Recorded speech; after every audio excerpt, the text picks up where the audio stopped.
Bu videoda doların ünlü analiz uzmanlarınca yapılan yorumları ile beraber cevaplandırdığı sonuçları hakkında kısa ve öz bir şekilde bilgiler paylaşacağım. Bu bilgiler yatırım tavsiyesi değildir.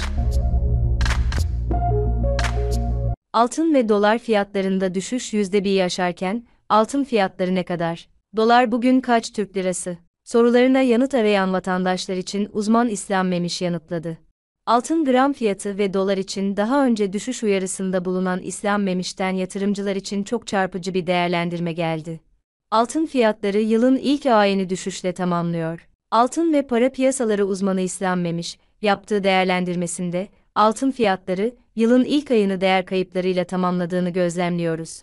Ocak ayında altının ons fiyatı 1.781-850 dolar, altının gram fiyatı 765-820 lira aralığında işlemler gerçekleştirdi. Rusya-Ukrayna gerginliğini, kripto para piyasalarındaki sert düşüşler ve borsalarda yaşanan satışlar nedeniyle 1850 dolar seviyesine yükselen altının ons fiyatı, FOMC toplantısı dolar varlıklarının yükselişiyle değer kaybetti.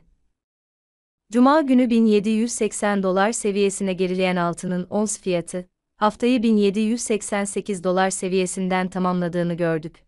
Altının gram fiyatı ise hem dolar, Türk lirası kuru hem de altının ons fiyatından olumsuz yönde etkilenerek düşüşünü 767 lira seviyesine kadar sürdürdü dedi. Bu hafta altının ons fiyatında toparlanma beklediğini ifade eden İslam Memiş, çünkü dolar endeksinin 96,80 seviyesine çekileceğini tahmin ediyorum. Diğer yandan tepki alımları ve Rusya-Ukrayna gerginliğinin devam etmesi, toparlanmada etkili olabilir. Ondan sebep bu hafta altının ons fiyatının 1800 dolar seviyesinin üzerini test edebileceğini düşünüyorum. Bu hafta altının ons fiyatında 1.781-808 dolar aralığını takip edeceğim. Altının gram fiyatında ise yükselişinin sınırlı kalmasını, bu haftayı yatay seyirde tamamlamasını bekliyoruz. Çünkü dolar, Türk lirası kurunda öngördüğümüz gerileme, altının gram fiyatının sakin seyrine neden olabilir. Bu hafta altının gram fiyatında 750-790 lira aralığını takip edeceğim değerlendirmesinde bulundu. Zarar edecekler. Bu hafta İngiltere ve Euro bölgesinde faiz kararı ile ABD istihdam verisinin takip edileceğini söyleyen İslam Memiş, döviz kurları ve altın fiyatları haftanın ilk işlem gününde gerilemeye devam ediyor. Bunun haberini geçen hafta vermiştim. Öngördüğüm düşüşlerin Şubat'ta devam etmesini bekliyorum. Ancak Şubat alım için son fırsat. Mart ile birlikte yükselişi göreceğiz. Şubat'ta almadım, ihmal ettim, işim vardı diyenler zarar edecek. Alıp uzun vade bekleyenler kar edecek. Sepet ve parite işlemi yapan kar edecek, onları öğrenmeyen zarar edecek diyerek yatırımcıya uyarıda bulundu. Fed'in sözlü yönlendirmeleri sürüyor. Tahvil piyasalarındaki fiyatlamalarda ise, Fed'in Mart'ta 50 baz puanlık faiz artışına gidebileceği ihtimali güçlenmeye devam ederken, Fed üyeleri de konuya ilişkin sözle yönlendirmelerini sürdürüyor. Buna göre, Atlanta Fed Başkanı Raphael Bostic hafta sonu Financial Times'a verdiği demeçte, enflasyondaki duruma göre Mart'ta 50 baz puanlık faiz artışının ihtimal dahilinde olduğunu belirtirken, Mart'tan başlayarak peş peşe 25 baz puanlık 3 faiz artışının ise daha olası olduğunu ifade etti.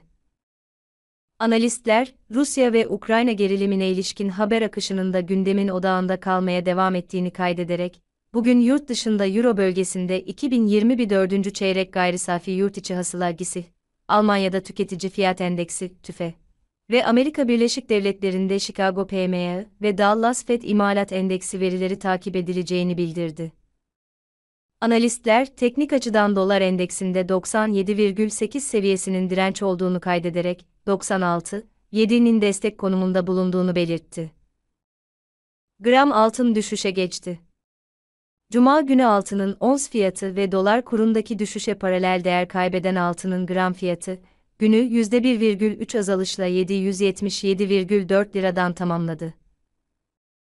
Altının gram fiyatı yeni güne de düşüşle başlamasının ardından saat 11.00 itibarıyla önceki kapanış seviyesine göre %1,15 azalışla 767 liradan işlem görüyor. Aynı dakikalarda çeyrek altın 1273 lira, Cumhuriyet altını da 5200 liradan satılıyor. Altının ons fiyatı, düşüş eğilimini üst üste dördüncü güne taşımasının ardından şu sıralarda 1791 dolardan işlem görüyor. Analistler, şahinleşen Amerika Birleşik Devletleri Merkez Bankası'nın, FED, para politikasının altının ons fiyatını baskılamayı sürdürdüğünü ifade etti. Bugün yurt içinde veri gündeminin sakin olduğunu, yurt dışında ise Euro bölgesinde 2021 4. çeyrek gayrisafi yurt içi hasıla, Almanya'da tüketici fiyat endeksi, TÜFE ve Amerika Birleşik Devletleri'nde Chicago PMI ve Dallas Fed imalat endeksi verilerinin takip edileceğini belirten analistler, teknik açıdan altının ons fiyatı için 1760 doların destek 1810 doların direnç konumunda bulunduğunu bildirdi. Bazı ekonomistlerin 3 Şubat için felaket tellallığı yapmasına ilişkin konuşan Memiş, 3 Şubat ile ilgili gaz vermeye çalışanlara bu ayda gülebilirsiniz. 3 Şubat'ta enflasyon rakamı yine yüksek gelebilir. Ancak kur hata olmayacak. Duygularınız ile oynatmayın. Tavrınız net olmalı, dedi. Şubat ayı için TL'in pozitif ayrışacağını öngörüyorum. Özellikle dış politikadaki gelişmeler ve 10 milyar dolarlık dövizin TL dönüştürülmesi, TL olumlu katkı sunacağını düşünüyorum. Dolar-Türk lirası kurunda 12.60-12.20 lira aralığını, altının gram fiyatında 750-720 lira aralığını beklemeyi sürdüreceğim. 3 haftadır bu beklentimi sizinle paylaştığımı anımsatmak isterim. Bu haftadaki beklentilerim: Fed'in faiz kararı ve Fed Başkanı Jerome Powell'ın açıklamalarından sonra dolar endeksi, beklenen tepkiyi yukarı yönlü verdi. Dolar endeksi, 97,43 seviyesine yükseldikten sonra 97,22 seviyesinden haftayı tamamladı. Önümüzdeki hafta 96,50 seviyesine kadar geri çekilmeyi takip edeceğim. Dolar, hem uluslararası hem de yurt içi piyasalarında değer kaybedebilir. Destek seviyesi olarak önce 13,30 lirayı takip edeceğim, devamında 13,10 liraya kadar gerileyebilir.